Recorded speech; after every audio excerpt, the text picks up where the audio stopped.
Tonight, we have new information on what led to a criminal investigation into an area police chief. The woman who filed the complaint against Plaquemine Police Chief Kenny Payne spoke to the WBRZ investigative unit.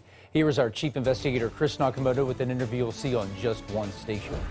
Michael, Sylvia, she alleges that Kenny Payne asked for oral sex and more in exchange to have charges go away against her boyfriend. Following our investigative unit story last week, multiple other women have come forward alleging similar behavior by Payne. I was looking for help. I was really, and he knew I was desperate for help. And I never met this man before.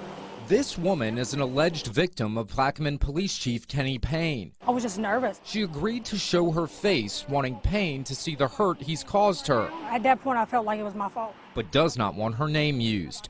This summer, she filed a complaint against Payne after she says he asked for oral sex after her boyfriend was arrested. So used to doing it and getting away with it. The request happened at the Plaquemine Police Department when she says Payne summoned her there to talk about her boyfriend's case. He did make me show him my phone when I first got in there to make sure my phone was off.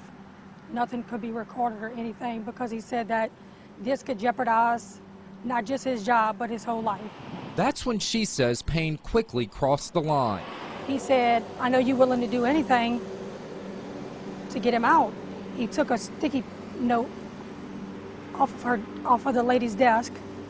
It was, it was a big pack. And he wrote, "Will you give me a BJ to get him out of trouble?" He took that sticky note off of there and he did this, showed it to me. She says his demands didn't end there. At the end of me trying to get out of the room, I was up against the wall and he was in front of me.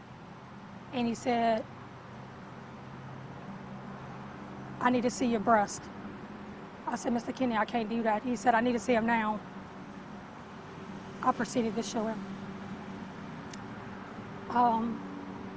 We left out, but he wouldn't let me go out the front. He made me go out the side door. Payne's alleged victim says she showed him her breasts and felt so humiliated and disgusted, she went to the Iberville Parish Sheriff's Office and filed a report against Payne, which was ultimately turned over to the Attorney General's office. I left, and he kept on calling me, telling me he had more stuff for me. Please call him back.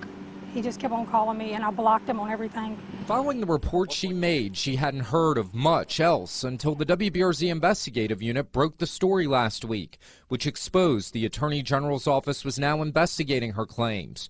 Problem is, sources say Payne erased his phone, making it tough to corroborate anyone's story.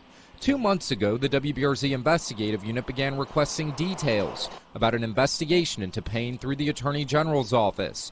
The AG responded with this information. Our office has found records responsive to your request. These records are exempt from disclosure as records pertaining to pending or anticipated criminal litigation. Kenny, when we talked to him on the phone, said that all of this is a fabrication. It's not true. Mr. Chris, the thing is I feel like if I'm making this up, why would I go into details of how he did this? This didn't help my boyfriend get out of trouble. This didn't help anything. This is what he did to me. I have to live with this, what I did. And he don't understand that. I mean, I'm not the only person he did this to. I'm the only person that came forward and pushed it.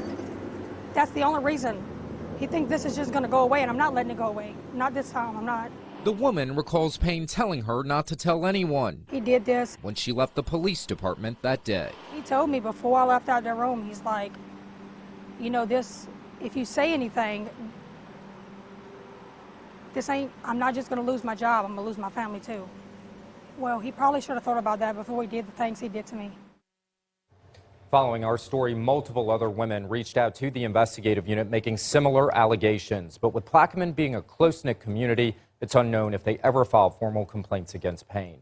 Last week, Chief Payne told me over the phone that the allegations against him are false and he'll fight them vigorously. He also promised to do an on-camera interview with WBRZ this week. He did not return our calls today. Sylvia? Chris, thank you.